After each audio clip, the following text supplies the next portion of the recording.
देवप्राप्ती ही तशी सोभी नाही आहे. आळशी माणसाकरता बोललं जातं, दे रे हरी पलंगावर. कारण आळशी माणसं इतकी आळशी असतात काही विचारू नका. ते जांभूळ पडलं, डोक्यावर लागलं, पण तो घेऊ शकत नव्हता, कारण आळशी मनुष्य. कितीतरी आळशी असतात, पार अगदी घराला आग लागेपर्यंत जागा सोडित नाहीत, अशी सगळी माणसं. आणि आळस हा परमार्थातही दूषणास्पद आहे, प्रपंचातही दूषणास्पद आहे. ज्यांचे प्रपंच व्यवस्थित नाहीत ते समजावं की हा मनुष्य आळशी असला पाहिजे. ज्यांचा परमार्थ बरोबर नाही समजावं की हा मनुष्य आळस असला पाहिजे. आळस हा कुटुंबाचा आणि परमार्थ जीवनाचा विरोधक आहे. आळस अजिबात असता कामा नये. मला बालपणापासून आळस ठेवायचा नाही अशी पहिली शिक्षणाची पद्धती आहे. त्यासाठी आमच्या मातोश्री विठामाईचं वर्णन केलं पाहिजे आणि ब्रह्मलीन अण्णा महाराज यांचं वर्णन केलं पाहिजे. कारण मला आसनं, योगाभ्यास ह्या सगळ्या गोष्टी मला त्याने शिकवल्या. किंबहुना मी मातेच्या गर्भात होतो त्याचवेळी त्या महापुरुषांनी सांगितलं होतं की हा मुलगा, त्यावेळी मोगलाई आणि ब्रिटिश भाग असा होता, तर निजाम स्टेटमध्ये जन्म झाला तर हा निजाम स्टेटमध्ये राहणार नाही आणि हा जागतिक कीर्तीचा होईल, अतिशय विद्वान होईल वगैरे वगैरे ज्या गोष्टी आहेत त्या त्याने मी जन्माला येण्याच्या पूर्वी सांगितलेल्या आहेत. आणि ज्याप्रमाणे सांगितलं त्याप्रमाणे माझं चरित्र घडलेलं आहे. हे श्रीधरप्पा पूर्वाश्रमीचे आणि संन्यास घेतल्यानंतरचे आनंद आश्रम स्वामी हे मला एकदा म्हणाले की तुम्ही एवढे कीर्तन प्रवचन करता ते सगळं तुम्ही सोडून द्या. अहो म्हटलं, मी कीर्तनाच्या मागे लागत नाही, कीर्तन माझ्या मागे लागलं, त्याला मी काय करणार. त्याचं कारण म्हटलं, त्या साधू पुरुषाने माझ्या भाडी लिहिलेलं वाचून दाखवलं आहे आणि ते म्हणजे हा जागतिक कीर्तीचा होईल, म्हणजे कोणी म्हटलं तरी होईल, नाही तरी होईलच. सुदैवाने ज्ञानेश्वरीचं ज्यावेळी आम्ही निर्माण केलं त्यावेळी माननीय विजय भटकर सर आणि मी 4 वर्ष ते करीत होतो. त्यावेळी सुरमणी आमचे मुळे, किंवा आता तुम्ही मुळे अण्णा म्हणतात, हे त्यावेळेपासून आहेत. संपूर्ण ज्ञानेश्वरी जय जयवंती रागामध्ये गायलेली आहे आणि त्याला हे यांचं जे हातात स्वर मंडल आहे ते त्याच्यात वाजलेलं आहे आणि हे 24 वर्षापूर्वी घडलेलं आहे. म्हणजे ज्ञानेश्वरी आत्ता विश्वमय झालेली आहे. ज्ञानेश्वर महाराजांचा देव आता विश्वात्मके देवे, म्हणजे त्यांचा देवही विश्वात्मक आहे आणि त्यांचं वाङ्मयही विश्वात्मक आहे. हे सुदैवाने योगायोगाने माझं घडलेलं आहे. आणि नाथ महाराज हे अतिशय विस्तृत लिहिणारे असल्यामुळं त्यांना दीर्घ लिहावं लागायचं, कारण श्रीमंत होते. जेवढे वारकरी संप्रदायातले संत आरंभ निवृत्तीनाथांच्यापासून निळोबा महाराजांच्यापर्यंत न कायम लक्षात ठेवायचं, निवृत्ती ते निळोबा हे सगळे लक्ष्मीनारायणाचे भक्त, पण सगळे दरिद्रे नारायण, कुणीही नाही. मध्येच एक गोष्ट आठवली म्हणून तुम्हाला सांगतो. काही मी पाठ करून आलो नाही किंवा लिहिलेलं नाही, जे सुचेल ते सांगायचा हा महत्त्वाचा भाग. ब्रह्मलीन माझे परम सद्गुरू दादा महाराज साखरे हे सोलापूरला जात असत आणि सोलापूरला नरसिंगगिरीजी म्हणून त्यांचे शिष्य होते.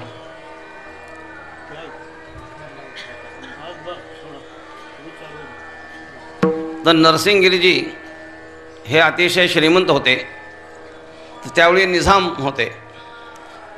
यांना नरसिंहगिरीजीला लोक म्हणायचे नवकोट नारायण, म्हणजे 9 कोटीचा तो मुख्य मालक होता. तिथे उतरत असत. एके दिवशी दादा भोजन झाल्यावर थोडा वेळ वामकुक्षी करायला बसले. आणि वामकुक्षी करीत असताना दादांचे पाय चेपत होते.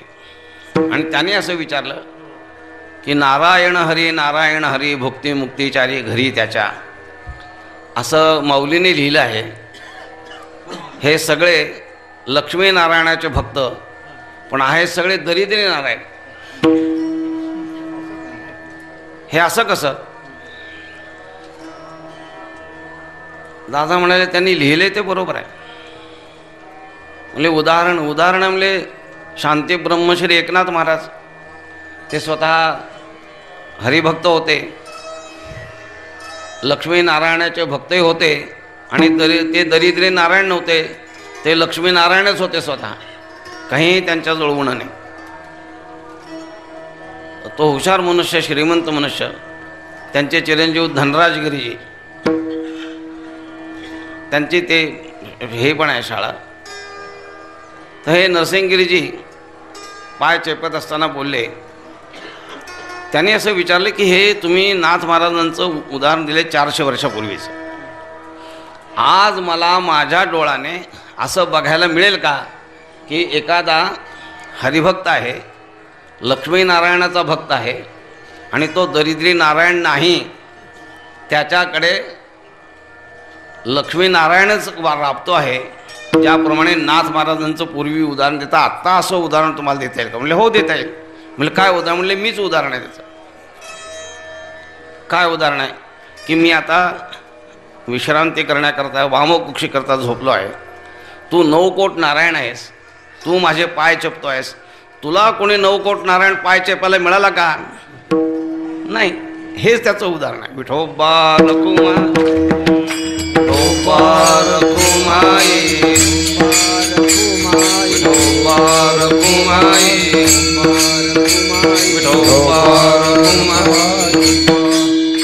आत्ता आमचा हा कोण विजू गेला कुठे? हां तिथे. तो माझ्याबरोबर होता. त्यावेळी मी 2-4 पदावर होतो. एक ज्ञानेश्वर महाराज संस्थांमध्ये विश्वस्त होतो. साहित्य संस्कृती मंडळाचा मी सदस्य होतो. मी ज्ञानेश्वर महाराजांच्या जन्मशताब्दीच्या वेळी आणि ज्ञानेश्वरीच्या सप्तशताब्दीच्या वेळी दोन्ही ठिकाणी मी सदस्य होतो. त्याचवेळी आपली ही ज्ञानेश्वरी ताम्रपटावर आम्ही मुद्रित केली. आणि त्यावेळी जे सदस्य होते आमचे ते सगळे, त्यात काही महाराज लोकही होते, आणि ते सगळे मोटारीत बसून जायचे. प्रत्येकजण त्याची मोटार आलेली असे. त्याचे आता नावं मी सांगत नाही, ते सगळे ब्रह्मलीन झाले. कारण मरणांत आणि वैराणे, तसं मेल्यावर त्याचं हे करण्यात काही हरकत नाही. तर जिवंत असताना असतं तर निराळं. पण ते सगळे गेले देवाला भेटायला. आमची आपली पिशवी आणि मी, ते सगळे मला विचारायचे. आमचे विश्वस्त विचारायचे, आमचे ते सदस्य विचारायचे. बाळासाहेब भारती त्यांची गाडी असायची, प्रत्येकाची गाडी असायची. ते म्हणले महाराज तुम्ही कसं काय जाणार? म्हणजे काही 1 2 1 2 करीत मी जाणार, 2 पावलं टाकत जाणार. त्यावेळी मी त्यांना सांगितलं की तुम्ही गाडीवान आहात, मी गाडीवान नाही, पण गाडीवान असणाऱ्या माणसाबरोबरच मी व्यवहार करायला पाहिजे अशी माझी वृत्ती आहे. केव्हा येईल तर हा भाग वेगळा. तर याचा अर्थ गाडी नाही म्हणून माझ्या मनात मी पायी चालतो असं मला स्पर्शसुद्धा झाला नाही. आत्ता ह्या मुलाने सांगितल्याप्रमाणे हे प्रत्येक विश्वस्तांच्याकडे बैठक असायची. आमच्या वाड्यावर बैठक व्हायची, ह्या विश्वस्त मंडळींच्यामध्ये बैठक व्हायची. आणि जो पंच असे विश्वस्त, कारण त्यावेळी पुण्यात ऑफिस नव्हतं, ते ऑफिस मी घेऊन दिलं आहे त्या काळामध्ये. तर ते प्रत्येकाकडे घडी वेगवेगळं खायला व्हायचं. आमच्या वाड्यावर आलं तर आमच्या इथे आम्ही त्यांची व्यवस्था केली. एक विश्वस्त त्यात होते. त्यांनी मला असं विचारलं, महाराज तुम्ही खात नाही हे बरोबर आहे, पण आम्ही तुमच्या देखत हे सगळे पदार्थ खात असतो, करीत असतो, त्यावेळी निदान तुम्हाला खावंसं तरी वाटतं का नाही सांगा. त्यांना सांगितलं ही इच्छा माझ्या मनात अजिबात निर्माण होत नाही, त्याचं कारण हे माझं खाणं नाही असं मी समजतो. आता त्याचा पुढचा अर्थ टिंब कुछ तुम समझे और कुछ हम समझे. घडलेली गोष्ट तुम्हाला मी सांग. मी यासाठी आपल्याला सांगितलं की नाथ महाराज हे एक असे होते की जे स्वतः नारायणाचे भक्त होते, लक्ष्मीनारायणाचे भक्त होते आणि ते स्वतःही लक्ष्मी संपन्न होते. जगद्गुरु तुकाराम महाराज हेही दरिद्री नारायण होते. त्यांच्याच शब्दात सांगायचं झालं तर ते स्वतः सांगतात, आम्ही सदैव सोडके, आम्ही सदैव सोडके, आम्ही सदैव सोडके, आम्ही सदैव सोडके. जवळी येता चोर धाके, जवळी येता चोर धाके, जवळी येता चोर धाके, जवळी येता चोर धाके. जाऊ पुढते भिके, जाऊ पुढते भिके, जाऊ पुढती भिके, जाऊ पुढती भिके. पुत्री घर राखीती,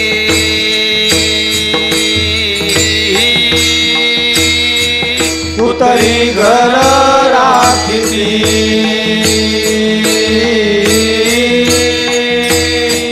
पुत्री घर राखीती,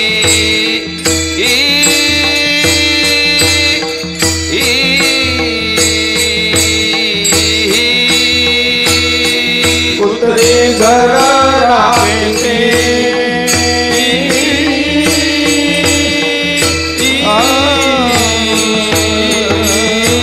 नांदणूक ऐसी सांगा, नांदणूक ऐसी सांगा, नांदणूक ऐसी सांगा, नांदणूक ऐसी सांगा. नांदणूक ऐसी सांगा, नांदणूक ऐसी सांगा, नांदणूक ऐसी सांगा, नांदणूक ऐसी सांगा. आम्ही सदैव सुडके, जवळी येता चोर धाके, जाऊ पुढती भिके, पुतरी घर राखीती. आम्ही सदैव सोडके, जवळी येता चोर धाके, जाऊ पुढती भिके, पुतरी घर राखीती. जगद्गुरु तुकाराम महाराजांच्या जीवनातले वयाची 17-17.5 वर्षे अत्यंत श्रीमंतीमध्ये गेले. किंबहुना ते त्यांच्याकडे महाजनकी होती, सावकारकी होती, सगळीकडे त्यांचा बोलबाला होता. प्रत्येक माणूस त्यांच्याकडे नतमस्तक होत असे, अशा योग्यतेचे होते. पण 17.5 वर्षानंतर जे त्यांचं जीवन होतं ते हे असे. एकदा जे सदैव सुडके झाले ते वैकुंठाला जाईपर्यंत सदैव सुडके, जवळी येता चोर धाके. याच्याकरता एक मी गोष्ट सांगत असतो, ते आठवले आत्ता म्हणून ते सांग. तुम्ही विचार करा की सुडके जर जगद्गुरु तुकाराम महाराज होते तर तेथे चोराला यायला भीती वाटायचं काय कारण? काही कारण नाही. श्रीमंताच्या बरोबर आहे ठीक आहे, पण हे जर सुडकेच होते तर भीती वाटायचं काय कारण आहे?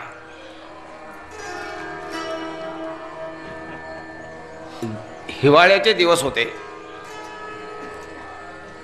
थंडी मी म्हणत होती,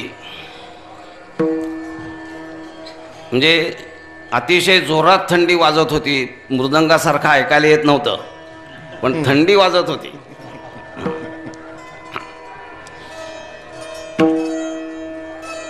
आणि तो वाडा श्रीमंताचा होता, गढीचा वाडा होता. आमचा वाडा गढीचा वाडा आहे. आता तो सगळा काही कारणाने पार जवळजवळ नेस्त नाबूद होत आला. तसा वाडा. चोराला असं वाटलं हे श्रीमंताचं घर आहे, तेव्हा आपण चोरी करायला इथे जाऊया म्हणून गेले. एक खिडकी होती, त्या खिडकीतनं ते चोर गेले बघायला. चांदणं होतं.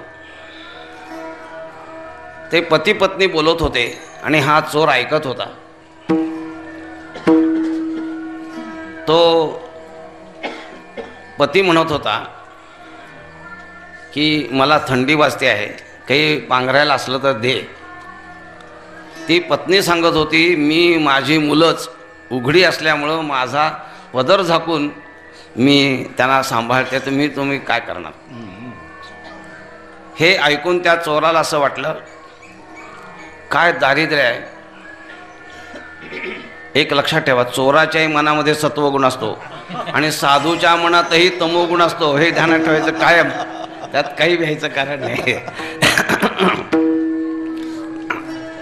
त्याला सत्वगुण निर्माण झाला आणि त्याच्याजवळ एक घोंगडी होती. ती घोंगडी त्याने त्या खिडकीतनं टाकून दिली आणि तो निघून गेला. म्हणून जवळी येता की काहीतरी द्यायची वेळ येईल, तुकाराम महाराजांना दिल्याशिवाय मला जाता येणार नाही, अशी वृत्ती चोराला निर्माण होईल, असे आम्ही सुडके आहोत असं महाराज म्हणतात. सारांश, या संप्रदायामध्ये निवृत्तीनाथांच्या पासून निळोबा महाराजांच्यापर्यंत ही स्थिती, तीच स्थिती जगद्गुरु तुकाराम महाराजांची आत्ता सांगितल्याप्रमाणे त्या जगद्गुरु तुकाराम महाराजांचा हा अभंग आहे. साधकाने काय असावं, कसं राहावं याची बंधनं पुष्कळ आहेत. एक छोटासा ग्रंथ आहे, तो फक्त 42 ओव्यांचा आहे. त्याचं नाव आहे चिरंजीव पद. ते योगायोगाने त्या चिरंजीव पदावर मी संपूर्ण लिहिलं पण आहे. बारकाव्यानं आपण वाचाही की शब्द, स्पर्श, रूप, रस आणि गंध हे 5ही विषय साधूला कसे बंधनकारक होतात आणि त्यामध्ये मनुष्य कसा गुंतून जातो ते त्या 42 ओव्यामध्ये सांगितलं आहे. त्याच्यावर जवळजवळ 100-150 पानं मी लिहिलेली आहेत, ते आपण वाचा. एका विद्यार्थ्याने मला आग्रह केला, तो बनवसकरांचा राम. तो म्हणाला महाराज हे तुम्ही सांगता खरं, पण मला लिहून द्या. म्हटलं अरे तुला लिहून देण्यापेक्षा पुस्तकच लिहितो ना, म्हणून ते लिहिलं आहे. ते तुम्ही वाचा की ब्रह्मचारी व्रत कसं असावं, ब्रह्मचर्य नष्ट होण्याची 8 कारणं दिलेली आहेत. लक्षात ठेवा. दर्शन वगैरे वगैरे, श्रवण वगैरे यादी तुम्ही ते सगळी यादी वाचा. योग सूत्रामध्ये वाचा, म्हणजे तिथे दिलेली यादी. म्हणजे 8 कारणाने माणसाचं ब्रह्मचर्य नष्ट होतं. नैष्ठिक ब्रह्मचर्य राहणं हे अतिशय अवघड आहे, ध्यानात ठेवा.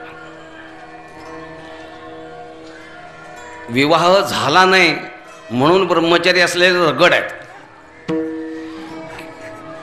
अरे हे सुटलं बरं, बांधा बांधा बांधायचं नाही नाही, त्याने बांधल्याप्रमाणे तर आपण काय वर वर बांध.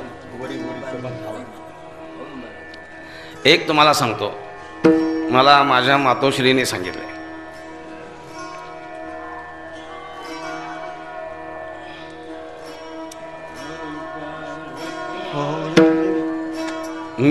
मला कोणी हार घातला की मी लगेच काढून टाकतो. पण आमच्या मातोश्री ताईने मला सांगितलं, कृष्णा कोणी जर तुला हार घातला तर एक 5 मिनिट तू ठेवीचा, 5 मिनिटानंतर मग काढ. का? त्याचं कारण आहे की त्या भक्ताने तुझी केलेली ती पूजा आहे, ती क्षणभर तरी तू पूजा ठेवली पाहिजे, असं मला माझ्या मातोश्रीने सांगितलं. योगायोग आज असा की ह्या गृहस्थांनी तर की मी तुमची पूजा करतो आहे, तुम्ही ठेवा म्हणून ठेवणार, कीर्तन होईपर्यंत ठेवणार.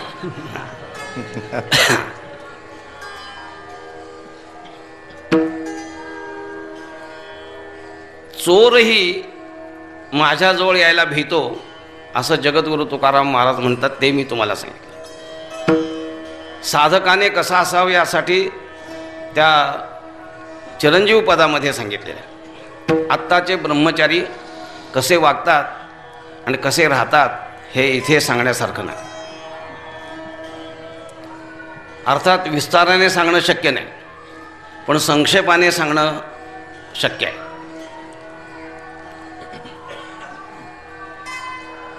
मला बालपणापासून आमच्या मातोश्री विठामाई सांगायच्या की तू परद्रव्य परनारीपासून अलिप्त राहा. मातोश्री ताई पण सांगायची. आणि या दोन मातांच्या सांगाव्यामुळं मी पूर्णपणाने त्याच्यापासून दूर राहिलो. आणि आताचे ब्रह्मचारी कसे वागतात ते तुम्ही त्यांचं चरित्र बघा, त्यांचं वागणं बघा, म्हणजे तुमच्या लक्षात येईल ते कसे ब्रह्मचारी राहत असतील. देवालाच म्हणजे त्यांना कसं म्हणावं ह्याच्याबद्दलही मोठी पंचायत आहे. फक्त त्यांच्या कपाळावर लिहायचं ब्रह्मचारी म्हणून, कंसात लिहायचं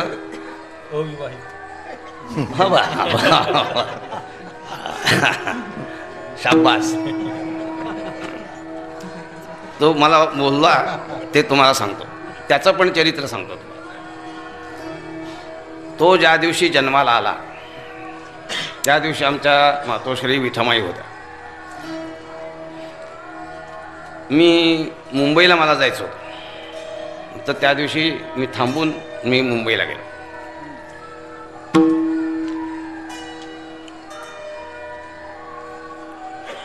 तर मातोश्रीने हा जन्माला आल्याबरोबर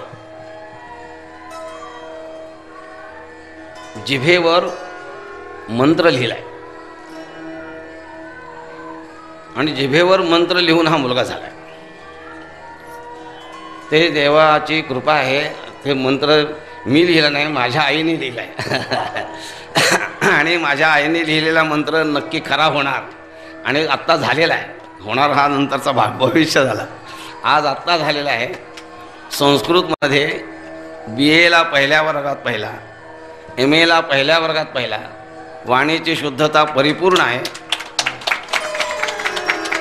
मी ही स्तुती सांगत नाही, त्याची वस्तुस्थिती सांगतो. स्तुती करणं हा वेगळा, मुलगा आहे वगैरे हा वेगळा विषय आहे. मी रागवतो सुद्धा, त्याला काय महत्त्व नाही. पण ही वस्तुस्थिती तुम्हाला सांगतो. आणि त्याचा संपूर्ण जी कुंडली आहे, जी माझी कुंडली आहे तीच त्याची कुंडली आहे. जवळजवळ सगळी सारखी आहे. थोडासा त्यात फरक आहे की ज्याप्रमाणे, कारण माझं भविष्य अण्णा महाराजांनी सांगितलं, त्याचं सगळं भविष्य आमच्या विठामाईने सांगून ठेवलं आहे. आणि ते भविष्य असं सांगितलेलं आहे की कृष्णा, तुझ्यासारखाच हा मुलगा तुझा होईल, काहीही त्याच्यामध्ये उणं राहणार नाही, असं माझ्या मातेने याच्याविषयीचं सांगितलेलं चरित्र नाही. त्यामुळं त्याने आत्ता जे म्हटलं, आता माझे आत्ता पहिल्याच्या 2 चाली मी म्हणालो, ते आम्ही 2 म्हणतो का 1 म्हणतो तुम्हाला कळणार नाही. ते तुम्ही टेप ऐकून बघा, म्हणजे तुमच्या लक्षात येईल. बरोबर. मी एवढ्याकरता आपल्याला सांगितलं हे की ब्रह्मचारी माणसाने व्रताने राहिलं पाहिजे, हे लक्षात ठेवा. किती राहायला पाहिजे ते चिरंजीव पद वाचा, तेवढं कोणी राहू शकणार नाही. पण राहण्याचा माणसाने प्रयत्न केला पाहिजे. आणि आजकाल सृष्टी अशी झालेली आहे, अत्यल्प वस्त्रधारणेमध्ये अत्युत्कट अशा प्रकारच्या कामाचं दर्शन करणारे लोक निघाले.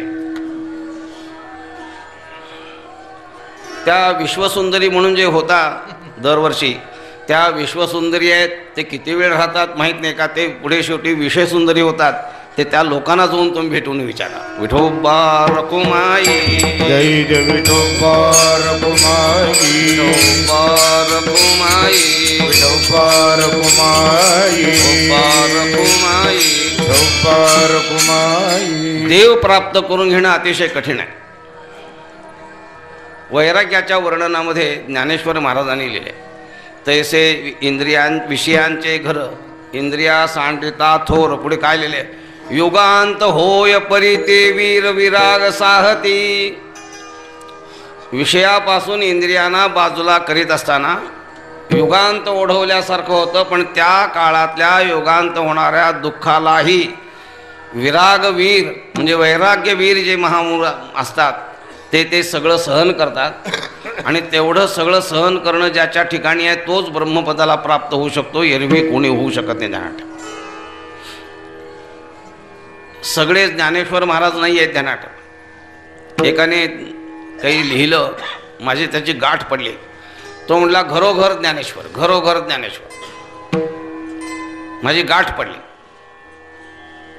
काही मी चर्चा केली त्याच्याशी. त्याचा थोडका सारांश असा की आत्ताच्या लोकांना राहण्याची वगैरे वगैरे काही सोय नाही, कुठेतरी राहतात करतात. पण त्या लोकांना जर व्यवस्थित आपण खाणं पिणं राहणं शिक्षणाची व्यवस्था केली तर त्या व्यवस्थेमुळे घरोघर ज्ञानेश्वर होतील असं तो बोलला. मी म्हटलं त्यावेळी नुकतंच हे सुरू झालं होतं. सरकारने अनुदानित लोकांना घरं दिली, अमुक दिलं, शिक्षणाची सोय केली. एक तरी ज्ञानेश्वर झाल्या का सांगा? अशक्य आहे सगळं. एकमेव ज्ञानेश्वर महाराज असे आहेत की जे उपजत ज्ञानी हे वर्म जाणूनी आले लोटांगणी. सगळे सगळे वांगदेव आहेत, त्याचा काही उपयोग होणार नाही. चांगदेव असल्यामुळंच 65 ओव्यामध्ये त्यांचं काम भागलं. आपल्याला 65,000 ओव्या जरी सांगितल्या ते जैसे थे, काही बदल नाही आपल्याला. त्यामुळं साधकाला अतिशय परिश्रम करावे लागतात. मी फार वागवलं नाही, पण थोडा वागवण्याचा प्रयत्न केला. काही थोडं यश आलं, काही आलं नाही. पण तात्या असताना त्यांचा असा नियम होता, 4 वाजता बरोबर स्नान केलं पाहिजे, 5 वाजता बरोबर भजनाला आलं पाहिजे. आणि 4 वाजता म्हणजे 4 वाजता थंडी असताना सुद्धा इंद्रायणीमध्ये जाऊन आम्ही स्नान करायचो. काही मुलं होती ते स्नान करायचे नाहीत, ते कपडे भिजवून ठेवायचे. तात्याने हे बघ मी आंघोळ करून आलो. मग एकदा तात्या म्हणाले तू ज्यावेळी इंद्रायणीला स्नानाला जाशील ना तेव्हा मी बरोबर येतो, माझ्या देखत तू आंघोळ कर. हे काही चालणार नाही. आणि दया नावाचा प्रकार नाही तात्यांच्याजवळ. दादांचे जेवढे शिष्य नाव इथे घेत नाही सगळ्यांचे, एकही शिष्य असा नाही की ज्याने तात्यांचं वर्णन केलं. सगळ्यांनी त्यांची निंदा केली. ज्याने तात्यांची निंदा केली नाही तो खरा दादांचा शिष्यच नाही, असं लक्षण करणं इतपत झालं. हे श्रीधर अप्पा आले, दुपारी आले. व्यवस्था दादा पाहत होते, तात्या त्याची व्यवस्था बघत होते. तात्या म्हणाले इकडे तू आलास ना, हे ताट घे, हे फडकं घे, गावात जाऊन माधुकरी मागून आण, तुला जेवायला मिळेल. ते मरेपर्यंत सांगत होते. संन्यास घेतल्यावर सुद्धा असे कसले हो तुमचे गुरु की आल्याबरोबर मला माधुकरीला पाठवलं. दादा एवढे कठोर नव्हते वगैरे वगैरे पुष्कळ बोलले. माझं सांगणं एवढं आहे की इतक्या कठोर वृत्तीमध्ये मी वागलेला आहे, त्यांच्याबरोबर मी सगळं काम केलेलं आहे. कुठल्याही प्रकारचं मी उणं ठेवलं नाही.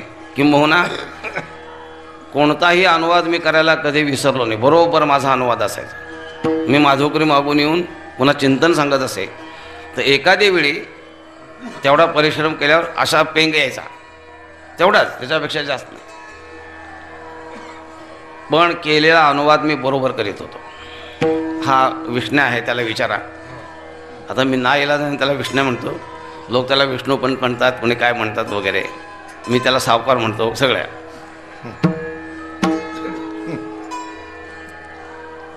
रंगनाथ महाराज एका प्रवचनामध्ये मी समोरच बसत होतो, मी उत्तरं देत होतो. एक मनुष्याला हो म्हणले तुम्ही बोलू नका, रंगनाथ महाराजांच्या प्रवचनात तुम्ही घोटाळा काय करताय म्हणले. मी म्हटलं तू रंगनाथ महाराजांना विचार, मला विचारायचं काही कारण नाही. तो म्हणाला, ते रंगनाथ महाराज हे गप्प बैस म्हणले, ते बोलतात मला प्रवचनाला मार्गदर्शन करतात म्हणले, ते माझे गुरु आहेत, तू काय मध्ये म्हणतोस, ते सांगत असत. एके दिवशी या मुरलीधर मंदिरातच, आता त्यावेळेचे विद्यार्थी होते, श्रोते होते संपूर्ण, ते मुरलीधर मंदिर तुडूंब भरलं होतं. ते म्हणाले मी आत्ता पाऊण तास बोललो, तुम्ही अनुवाद करा, तुम्ही अनुवाद करा, तुम्ही करा. निवांत सगळे अगदी दगडासारखे सगळे. मी समोर बसलो होतो. महाराज तुम्ही करा अनुवाद. मी केला आणि घडघड घडघड अनुवाद. आश्चर्य करायला लागले सगळे लोक. म्हणजे स्मरणशक्ती असणं, बुद्धी असणं हे एक ईश्वराची देणगी लागते. ते योगायोगाने ते घडलं. आणि माझ्या अगोदर तो विश्रामभाव होता.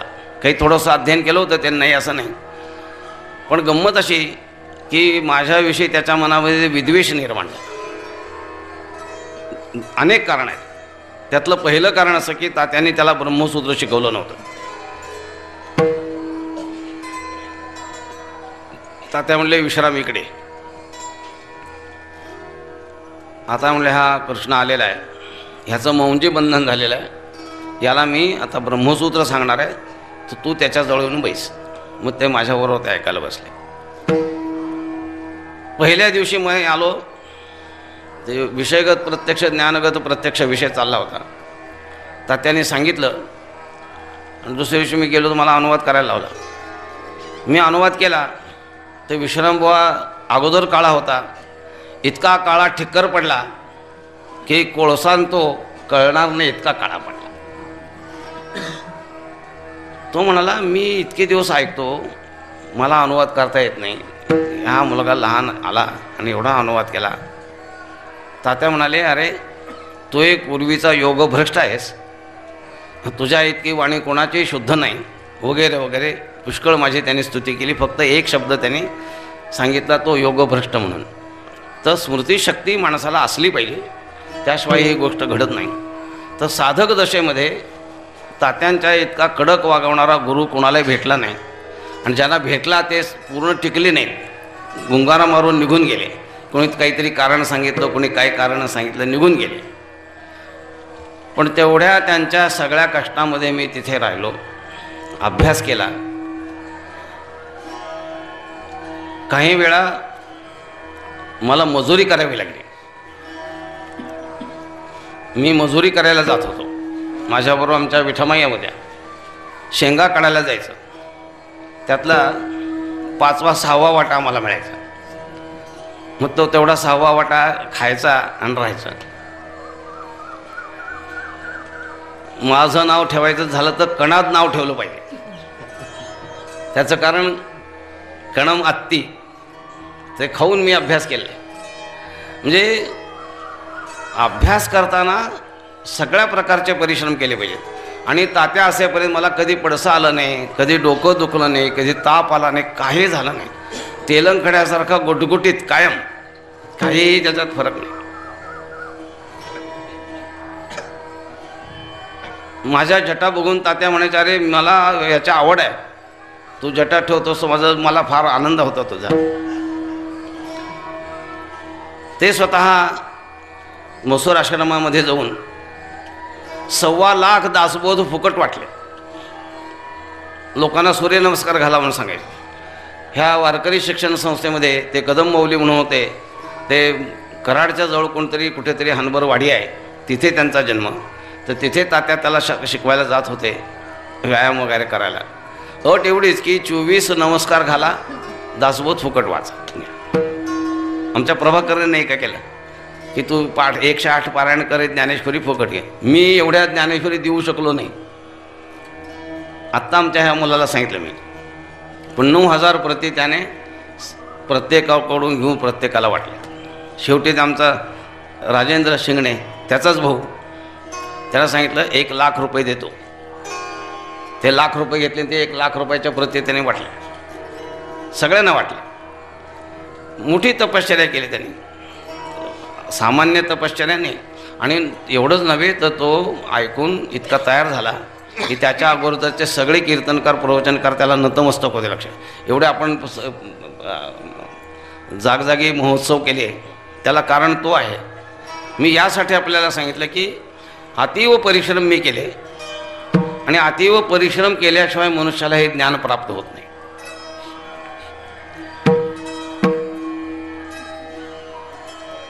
एक उपलक्षण म्हणून मी माझं उदाहरण दिलं.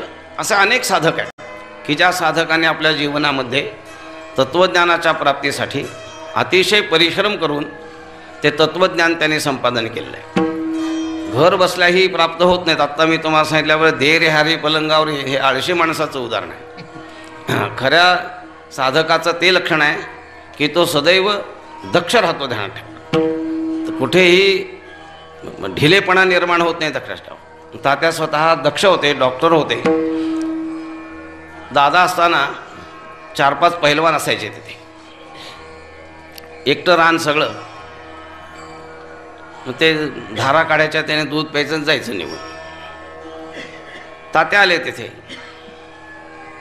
दादानं त्याने सांगितलं, दादा ही 4 माणसं रात्री पहिलवान तुम्ही झोपायला बोलावता कशाला? कोणाला बोलवू नका म्हणले. मी एकटा सांभाळतो, तुम्ही काही चिंता करू. मी मिलिटरीतला मनुष्य आहे, मी डॉक्टर आहे, मला काही त्याची चिंता नाही. आणि त्या पहिल्यांदा त्यांना ते हाकलून दिलं. ते सगळे त्याच्यावर नाराज कारण आमचं दूध बंद पडलं. तर अशा वृत्तीचे ते असल्यामुळं प्रत्येक साधकाला नियमाने सांगायचे, दिवाळीच्या वेळी आपण उठणं लावतो. तर तात्या काय म्हणायचे की तुम्ही हे शेण घ्या आणि शेण लावा आणि एक भांड्यावर गोमूत्र घ्या आणि अशी दिवाळी साजरी करा.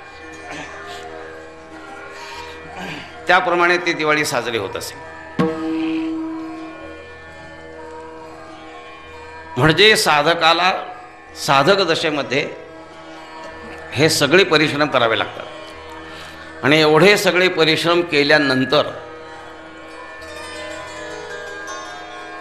भगवत प्राप्ती होते. त्याशिवाय त्याला ती प्राप्ती होते. साधकाला साधक दशेमध्ये अतिशय परिश्रम करावे लागतात, अतिशय बळ संपादन करायला लागतं. आणि एवढं बळ संपादन केल्यानंतर मग हरीची प्राप्ती होते, देवाची प्राप्ती होते. त्याशिवाय ती गोष्ट घडत नाही. हा साळा साधकाच्या अवस्थेमध्ये होणारा प्रकार. काही मी माझा सांगितला, काही इतरांचा सांगितला. बरेच लोक मी पाहिले असे की जे रात्रंदिवस परिश्रम करणारे, उपास तापास करणारे. माझे एक ते करमळकर म्हणून गुरुबंधू होते. ते थोडे शिकलेले होते आणि अभ्यास करून झाल्यानंतर पुढे त्यांनी संन्यास पण घेतला आणि काही दिवस आमच्या चिंचवडला राहिले. मग चिंचवडला राहिल्यानंतर ते मला माझ्याकडे आले. ते म्हणाले, महाराज मी तुमच्याबरोबर अध्ययन केलेलं आहे गोष्ट खरी, पण माझ्या मनात अजून बऱ्याच शंका आहे. काय नाही म्हणलं, तुम्ही इथे या, मी राहायची व्यवस्था करतो, तुम्हाला शिकवतो. आले माझ्याकडे राहिले आणि त्यांना मी ते संपूर्ण सांगितलं. थोडंसं या विष्णूने बघितलं आहे त्या उगारला. तिथे राहून ते नुसतं अन्न सेवन करून राहायचे आणि संस्कृत अतिशय चांगलं, अक्षर अतिशय चांगलं. त्यांचे बंधू वैद्य होते, करमळकर डॉक्टर. मला औषध द्यायला येत होते ते आणि माझे श्रोते पण होते ते. तर त्याने आपल्या आयुष्यामध्ये इतके परिश्रम केले, म्हणजे संन्यास घेतल्यानंतरसुद्धा त्यांची साधक वृत्ती ज्याला म्हणतात ती कायम होती. लक्षात ठेवा. ते म्हणायचे काय यती आहे ना मी, मग मी यत्न केलं पाहिजे, मला दुसरं काही माहिती नाही. हे तुम्ही बाकीचं सगळं तुम्ही ठरवा. त्यांना काय निर्माण झालं, ती एकतारी पाहिजे होती. आता म्हणलं कसं काय जमणार बुवा. मग मी एक भोपळा घेतला, इथून नेला. अष्टकरार म्हणलं तुम्ही इकडे या. मग त्यांना बोलवून तुम्ही एक एकतारी त्यांना करून दिली. मी त्याचा नादी असल्यामुळं मी करून दिली. त्यांना अतिशय आनंद झाला त्याचा. मी एवढ्या करता सांगितलं की यती या नावाखाली दंडी संन्यास घेतला त्यांनी, लक्षात ठेवा. आणि दंडी संन्यास घेऊन व्रतवान राहिले, म्हणजे साधकाच्या दशेपासून सिद्ध दशेपर्यंत कुठेही उणपुरं न ठेवता. किंबहुना तेवढं झाल्यानंतरही त्यांच्या मनात काही शंका होत्या. सुदैवाने म्हणा दुर्दैवाने म्हणा, माझ्याविषयी त्यांची अतिशय आदरबुद्धी निर्माण झाली. किंबहुना त्यांचंच वाक्य आहे की मी तात्या समजून तुमचं श्रवण करतो, मला तुम्ही सांगा. माझे तुम्ही गुरु आहात, मी गुरु बंधू असला तरी मी तुमचं गुरु म्हणून श्रवण करतो. 2 महात्मे भेटले, एक जोशी महाराज ते मला भेटले आणि दुसरे आमचे हे करमळकर गुरुजी. अतिशय कडक वृत्तीने राहिले. म्हणजे मी यती झालो आहे, मी आता अभ्यास करून पूर्ण झालो आहे, मला आता नियमाने वागायचं काही कारण नाही, इतकं नाही. कोणी कितीही असला तरी त्यावेळी हे आनंदाश्रम आले होते, म्हणले हो योगक वागायचं काही कारण नाही, ते म्हणले ते तुम्ही करा, मी तात्यांचा शिष्य आहे, मी कडक वृत्तीला सोडणार नाही. शेवटपर्यंत त्यांची वृत्ती कायम राहिली.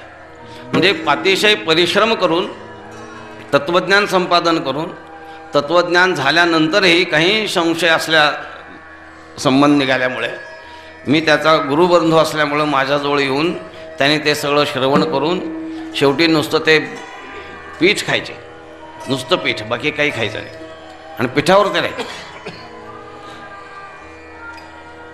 म्हणजे सिद्ध झाल्यानंतरची पण सिद्ध होण्यापूर्वी तत्त्वज्ञान जर आपल्याला संपादन करायचं असेल तर त्या तत्त्वज्ञानासाठी आत्ता आपल्याला सांगितल्याप्रमाणे, विजयासागरात सांगितल्याप्रमाणे विवेक, वैराग्य, समाधी, षट्क संपत्ती, मुमुक्षुत्व इत्यादी साधन व पुढे श्रवण मननादी साधनं, ते 4 आणि ते 4 अशी 8 साधनं करणं हे काही सोपं नाही, ध्यानात ठेवा. भोगसे निगती बुद्ध्याधिकांचे महाराजांनी, हां, अतिशय कठीण काम आहे. आणि ही सगळी साधकाची दशा, आणि एवढ्या साधकाच्या दशेमध्ये राहून अतिशय परिश्रम करून जनार्दन स्वरूपापर्यंत ते जाऊन पोचले. त्याची पूर्वदशा, साधक दशा, इथे तुकाराम महाराजांनी पूर्वपक्ष शब्द वापरले. पूर्वपक्ष या शब्दाचा अर्थ आहे साधक दशा, आणि उत्तर पक्ष याचा अर्थ आहे सिद्ध दशा. तिथे लिहिलं नाही, पण त्याचा अध्यारूत आहे. ते त्या पहिले लिहिलं म्हणजे दुसरं आहेच. यत तदोर नित्यसंबंध या न्यायाप्रमाणे ते दोन्ही प्राप्त आहे, तिथे लक्षात ठेवा. ते सगळं मनमानसे घेऊन साधकाच्या परिश्रमाला चिंतन करून मी केलेल्या सगळ्या विस्ताराचा सारांश, किंवा ज्या सारांशाचा मी विस्तार केला तो सारांश जगद्गुरु तुकाराम महाराजांनी या अभंगाच्या पहिल्या चरणात, देवती ही बळे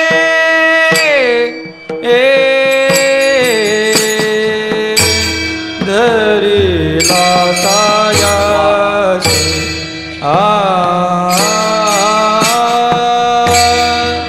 देवती बळे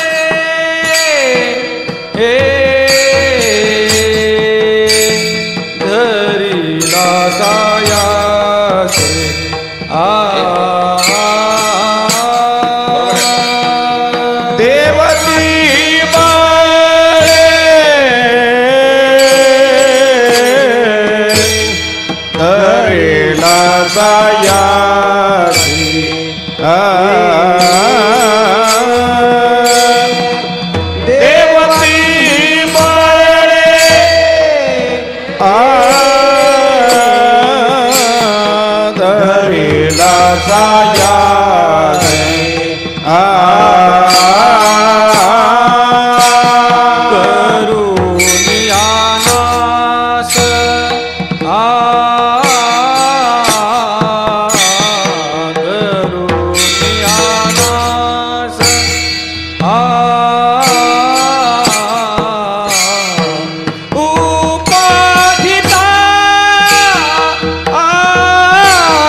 देव तिही बळे धरिला आणि सायासे धरिला, बळही वापरलं आणि त्या बळाबरोबर सायास परिश्रमही केले, कष्टही केले. बळ म्हणजे हे असलं बळ नाही, लक्षात ठेवा. त्या विमानावर जाताना ते अधिकारी असतात, त्या पर्या असतात.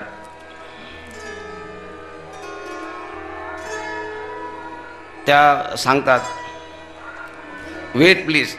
तो म्हणाला 127. म्हणजे त्याने वजन विचारलं नाही, थोडं थांबा म्हणून सांगितलं. भलता अर्थ होऊन गेला त्याचा. असलं बळ नाही उपयोगाचं. परमार्थाला जे बळ लागतं त्या परमार्थाच्या बळामध्ये सगळ्यात महत्त्वाचं बळ लिहिलंय वैराग्याचं, लक्षात ठेव. पुढे बाकीचं लिहिलंच आहे. विवेकासहित वैराग्याचे बळ, विवेकासहित वैराग्याचे बळ, विवेकासहित वैराग्याचे बळ, विवेकासहित वैराग्याचे बळ. धगधगीत ज्वाळ अग्नी दैसा, धगधगीत ज्वाळ अग्नी दैसा, धगधगीत ज्वाळ अग्नी दैसा. विवेकासहित वैराग्याचे बळ, विवेकासहित वैराग्याचे बळ, विवेकासहित वैराग्याचे बळ, विवेकासहित वैराग्याचे बळ. धगधगीत ज्वाळ अग्नी दैसा, ज्वाळ अग्नि दैसा, ज्वाळ अग्नि दैसा. विवेकासहित वैराग्याचे बळ, धगधगीत ज्वाळ अग्नी जैसा, थंडगार बर्फ्याचा गोळ. असं ते वैराग्य आहे ना. अग्नी म्हणजे धगधगीत ज्वाळ अग्नी जैसा, असं वैराग्य असलं पाहिजे. म्हणून वैराग्याच्या मागे विवेकासहित शब्द घातले. त्याचं थोडंसं कारण आहे. हे जे गोसावडे असतात हे काहीतरी कारणाने निघालेले असतात. उपवास करतात, तापास करतात, जटा वाढवतात, उभं राहतात 4 दिवस. हे सगळे जोगडे विवेकहीन असतात. वैराग्य हे ते पाहिजे की जे विवेकाच्या पोटी जन्माला आलेलं आहे ते वैराग्य पाहिजे. जर विवेकाच्या पोटी जन्माला आलेलं वैराग्य नसेल तर ते वैराग्य नसून वैराग्याचं सोंग आहे, त्याचं ते विडंबन आहे. हे कायम ध्यानात ठेवायचं. विवेकपूर्वक वैराग्य, कारण वैराग्याचा जन्म विवेकात आहे, ध्यानात ठेवा. आणि वारकरी संप्रदायामध्ये विवेकाला फार महत्त्व आहे. संत सम्राट ज्ञानेश्वर महाराज ज्ञानेश्वरीचं वर्णन करताना वर्णन काय करतात की या गीतेचा प्रतिपाद्य विषय काय, आधीच विवेकाची गोठी. इथे प्रतिपाद्य विषय विवेक आहे. सांगणारा तुमच्या आमच्यासारखा नाही. प्रतिपादी श्रीकृष्ण जगजेठी जगज्येष्ठ भगवान श्रीकृष्ण प्रतिपादन करतो आहे आणि ऐकायला तुमच्या आमच्यासारखे मरगळ आलेले लोक नाही आहेत, लक्षात ठेवा. भक्तराज किरीटी, भक्तांच्यामध्ये राजा असलेला अर्जुन तो स्वतः श्रवण करतो. म्हणजे 3 गोष्टी एकत्र झाल्या की ब्रह्मज्ञान नक्की होणारच, काही शंकाच नाही. केवळ गुरु चांगला असून चालत नाही, केवळ शिष्य चांगला असून चालत नाही, विषयही चांगला असला पाहिजे. पण काही वेळा असं घडतं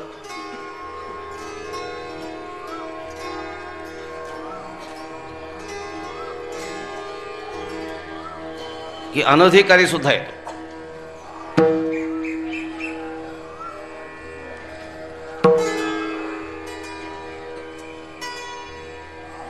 एक बाई नाना महाराजांच्याकडे आली. ते म्हणाले मला अनुग्रह द्या. म्हणजे का, तुम्हाला मुलं बाळं भरपूर असल्यामुळं मुलाबाळाचा गुरु केला म्हणजे मला मुलं बाळं होतील म्हणून मी आलो आहे. नाना महाराज म्हणाले तो मी महाराज नाही आहे, तू कुठेही बघ. नवसे होते तरी का करणे लागे पती. जर तेवढ्यामुळे जर लग्न करण्याचं काय कारण आहे, काही कारण नाही. म्हणून अधिकारी असावा लागतो. नाना महाराज ज्ञानेश्वरी सांगत असत. तो वाचरुका जो होता, ओम नमो जी आद्या वेद प्रतिपाद्य जय स्वर्ण, तो झोपायचा ना. म्हणजे ओम नमो जी आद्या म्हणायचा तो झोपायचा. नाना महाराज हे स्वतः ब्रह्मलीन असल्यामुळं, ज्ञानेश्वरी मुखोद्गत असल्यामुळं एकदा पहिली ओवी ऐकली की ती त्यांच्या इच्छेप्रमाणे ती सांगत राहायचे. हे कुठे बघतात त्याचा विचार करीत नव्हते. दादांचा स्वभाव त्याच्या उलट. 9व्या अध्यायातला या श्लोकावरची ही ओवी मला तुम्ही सांगा. दादा म्हणायचे 9व्या अध्यायाच्या अगोदरचा मागचा श्लोक आणि त्याच्या अगोदरच्या ओव्यात तू मला सांग, म्हणजे पुढची ओवी मी तुला सांगतो. विठोबा रखुमाई विठोबा रखुमाई, विठोबा रखुमाई.